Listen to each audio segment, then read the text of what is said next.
Hey Brian, I want to thank you for posting your issue or question up on the Bigger Pockets forum. So guys like me with a little bit of experience can take a shot at hopefully giving you some advice that might help you make fewer mistakes or become hugely successful just that much sooner. And I wanted to do it on a quick video here because I think it holds a little more impact. And I think you bring up a question here that's not only applicable to people who are considering investing outside of their own city or location, but also a question that's applicable to all newbies who are getting started in the house flipping game or in real estate investing in general. So let me go into it right here. First of all, to answer your question, it's totally possible. And I know this from experience. I've actually done quite a few flips outside of the United States in South America. I'm currently doing them now. I've been flipping properties outside of the United States since 2015. So it can be done. If I can do it outside of the country, you can definitely do it outside of the state of California or outside of the Bay Area. But what it's going to take is I just actually wrote it down here so I wouldn't mess this up. But first and foremost, you've got to know the market that you're going into. So you've got to select a market. And like I said in the post, I suggest more linear markets to keep your downside at a minimum. But let's say you're going into Reno, which is the example that I use. You've got to decide, okay, am I flipping houses? Am I flipping starter homes? Am I flipping homes that are kind of the next notch up? Am I flipping luxury homes? And then once you understand that, then you've got to go out there and get a feel for not only the neighborhoods where you want to start flipping homes, but each street. And I know that this is said a lot, but I cannot overemphasize how important it is to know the area just as well, if not better, than a local would know the area. And I mean not just going on Zillow or not just going on Google Street View. I mean flying there for a month or for a week at a time, 4 times, and just walking those streets, going up and down and up and down and taking notes and observing, and then going back to your hotel room, looking at Zillow, looking at the MLS, looking at the comps, doing all these things, and just understanding why things are selling for what they're selling for and what is better about this street than the next street over, what's better about the strip malls there, the commerce. You just have to know it inside and out. That would be my first piece of advice if you're planning on doing this seriously. Next, you've got to have a team. And going back to the example, using me as an example, I worked on my team in South America for a year. Well, I actually knew them prior to that for 3 years. The main people, my general contractor and my designer, it's actually a husband and wife team. I met them in Ecuador in 2013 and got to know them on a personal level. Built a huge trust relationship with them. I did a couple projects with them in Ecuador. And then when I started investing more heavily in Colombia, Medellin specifically, I brought them up from Ecuador. And this was at the end of 2015.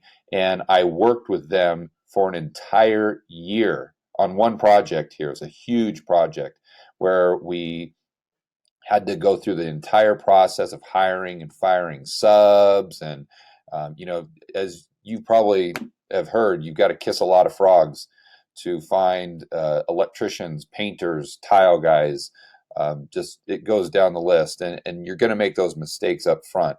And so I wanted to be here for that. Then I also wanted to work with Angie and Joaquin are their names. I wanted to work with them so they'd really understand how I wanted things done. And then when we got that first huge project done, then I went ahead and bought another project, and I had them I cut the cord there and I let them do that more on their own, but I'd check on it maybe once every couple months or something like that. It was about a 6-month project. And now it's to the point where if I would check up on them, quite honestly, I'd just get in the way. So I find a deal, I buy the deal, I fly down for that, then I leave. I come back 6 months later to check on it when they say it's done, and then I sell it. That's about it. So, but it took me a long time to build that team and streamline that process. The next thing that you'll need to have, and I mentioned this in my little written post, is you've got to have a skill set of managing people. You've got to have that skill set in your tool belt. I was very fortunate because I was an entrepreneur for many years before I retired in 2012, and I'd managed thousands of employees. So I had a big advantage starting the real estate game. If you've got that type of experience, that's fabulous. You're starting way, way, way ahead. If you don't, you're going to have to learn that, because whether you're doing things locally or at a distance, it's all about managing people. Next, and finally here, you've got to have a process. And I mean a really super strict process. You've got to have systems in place for every single thing that you do throughout that remodel process. You've got to, what I say, you've got to stupefy it. So you've got to just make it as redundant as possible. And that starts with processes and systems. All right, then the next thing that I wanted to go over is how to do this, and this is where, like I said in the post there, I'm going to take this way, way, way, way, way outside of the box. Trust me, this is going to get pretty crazy here pretty quick.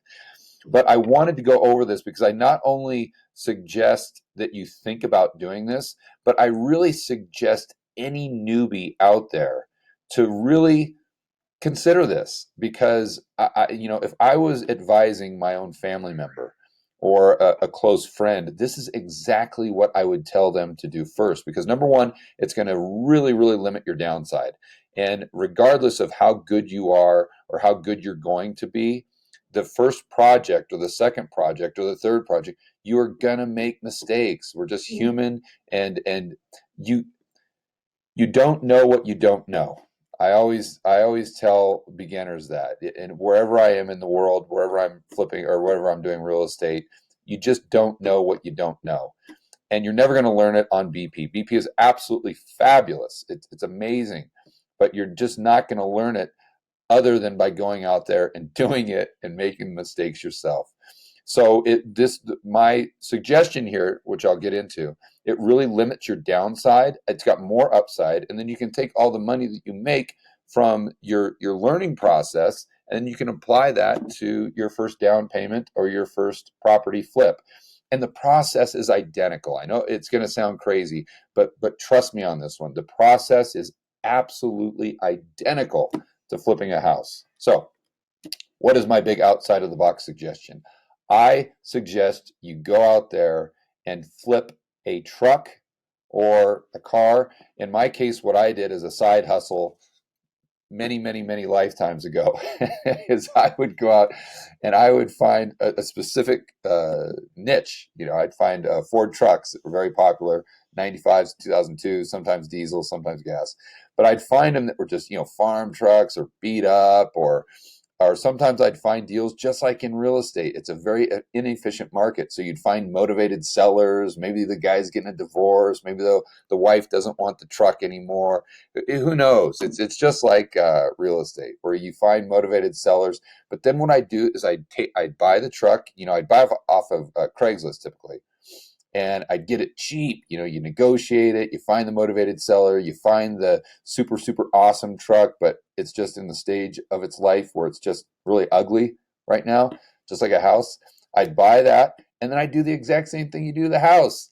You just fix all the mechanical issues, you redo the interior, you redo the exterior, you put on brand new wheels, you shine it up, you take awesome pictures of it, and then bam, you go ahead and flip it. Literally the exact same process is flipping a house. But like I said in the post, instead of risking $100,000, or instead of risking $700,000, you're risking $7,000. And quite literally, in fact, the exact numbers, what I typically do is I buy a truck for about $5,000. I'd put $2 or $3,000 into it, and then I'd flip it for between $12,000 and $15,000. A lot of times I double my money, just bam, right like that. And when you consider the actual ROI per flip, your percentage on trucks, or what I was doing, I was getting a much higher percentage on the trucks than I am, or than I have been since 2012 in flipping houses. I flipped over 40 homes in and outside of the United States, and just as a strict on a percentage basis, I made way more money flipping trucks. So the takeaway here is, if you do something like that locally, or what I actually suggested in my post, using Reno as an example, is I would actually flip a couple of trucks in Reno, where you've got to hire the subs, you've got to manage the process from a distance, and get a feel for it. Create systems, understand what's going to go right, what's going to go wrong. And then once you go through that a few times, then go out and flip a house. And you're going to find that, wow, this is very, very similar. All the issues that I ran into at the trucks, I'm running into at the houses. But you're already going to have those systems in place. You're going to be way ahead of the game. And instead of learning where you're risking hundreds of thousands of dollars, you're learning where you're risking $5,000, $7,000, $10,000, something like that. And again, I suggest doing this for any newbie, regardless of whether you're trying to flip properties outside of your local area, but even if you're trying to flip properties inside your local area. Why risk your life savings right out of the gate? It doesn't make sense. Go out there, flip something small, go through the process, learn it, streamline it, then go out and put your life savings into it and be a huge success. So Brian, that's the best advice I can give to you. Hopefully some people will find value in it. I'm sure a lot of people will think I'm absolutely crazy, but that's totally fine. And I wish you well, and I wish you luck in the future, and let us know how it goes. We'll talk to you later.